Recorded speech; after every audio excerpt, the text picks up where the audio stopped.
Can AI take over your video editing? Let's find out. I'm Elijah Edwards, the underpaid producer, and I have been editing professionally for 10 years. And one of the coolest things that's come out recently is AI video tools that can help you edit faster.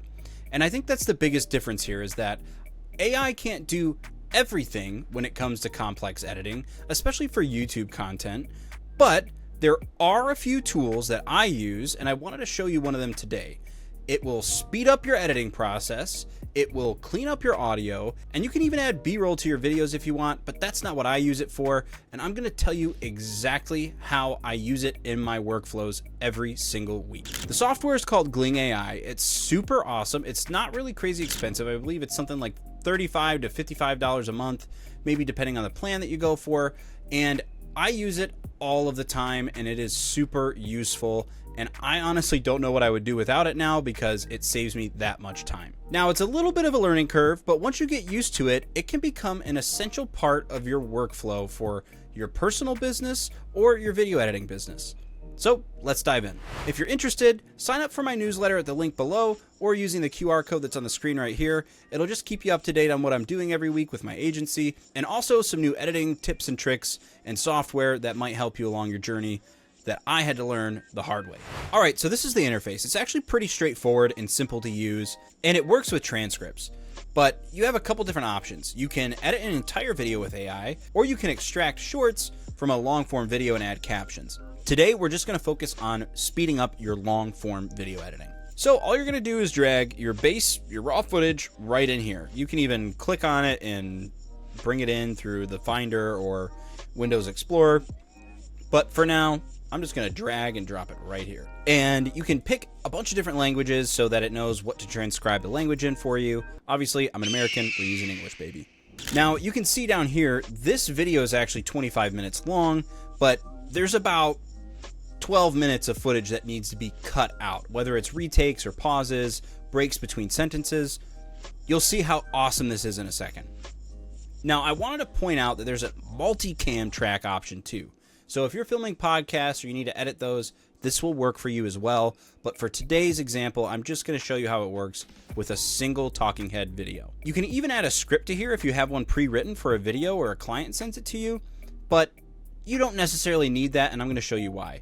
So once you have it loaded, you're going to press continue, and then there's going to be this enhance your video section. These are the ones that I select. You can mess around with the other ones. This is personally the only thing that I need. I don't like to have AI do all of the editing for me, because then it's pretty obvious that it's AI and it's not polished and clean. But this will give me an editing project that I'll be able to edit inside of Premiere Pro, Final Cut Pro, or DaVinci Resolve, or even CapCut later on. So let's just press enhance and let it take the wheel. Okay, so it took about 5 minutes for it to go through an entire 4K 25-minute long video. It was I think a 9 or 10 gigabyte video file. It's crazy how fast it is. Now this is going to look a little bit different than your regular video editor, because it's doing it based on the actual transcript itself. Now I already went through here and cleaned this up, but there's a couple of cool options inside of here. You can add further enhancements to add random B-rolls. You can add the auto zoom if you didn't add it earlier, and you can even add auto captions as well.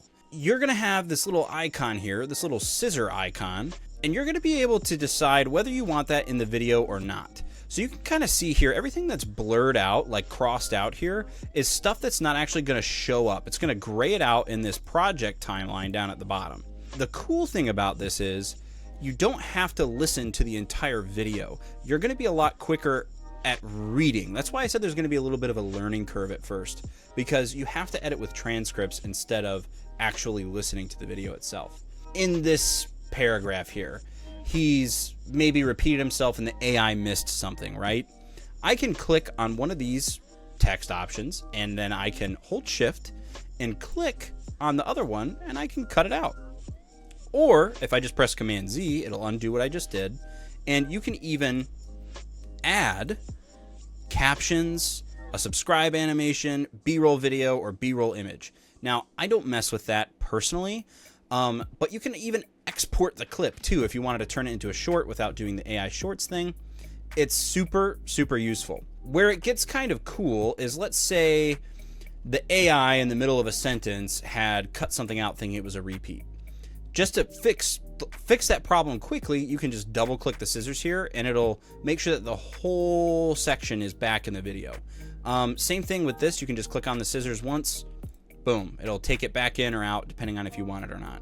And you can even rearrange the sentences where they go in the video. If somebody said, oh hey, this section I meant to put in earlier, you can drag it all the way back up inside the transcript and it'll put that video clip where you want it in the file. Now, one important thing to note is this pacing option down at the bottom right.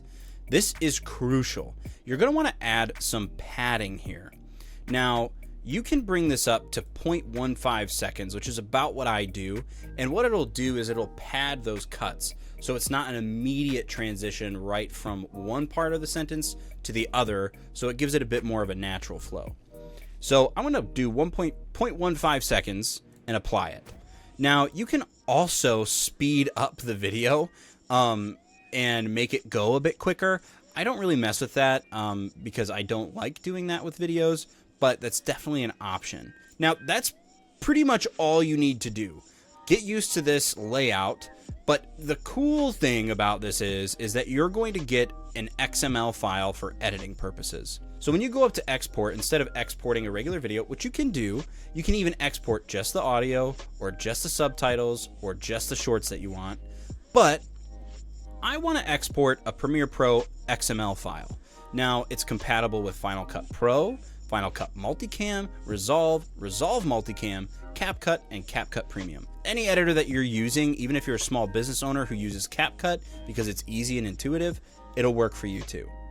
Save, boom. It exported that quick. It's done. You don't have to wait for it to render an entire video.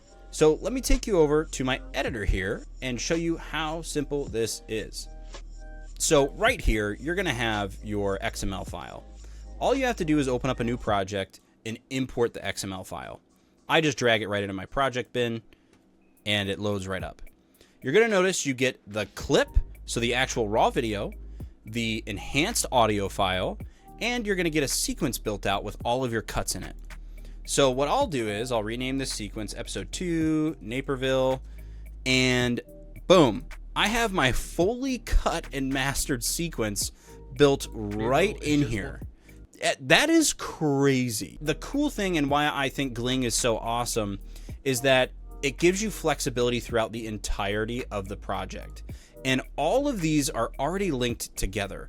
So you're not going to have these be separate audio files, anything like that. It's all going to be linked together. Let's say that the AI missed something. So let's say it just cut it out there on accident, right? Well, if it actually... So you might have something like that. That's pretty common with AI. It's not perfect. No, if it actually... Because most... So boom, you see there was an issue right there. I can go in here and I can just drag that out and bring back that audio and video without having to go back into Gling. And everything is all natively in Premiere Pro now. This tool has saved me so many hours and I use it every week. And I hope you guys find this tool helpful. I'll have a link to it below in the description. And also, just a reminder, sign up for my newsletter if you haven't. I'll give you updates on new cool things that I'm doing in my agency every week, and also giving you cool editing tips and tricks that I've learned over the years. Thanks for watching, and I'll see you next week.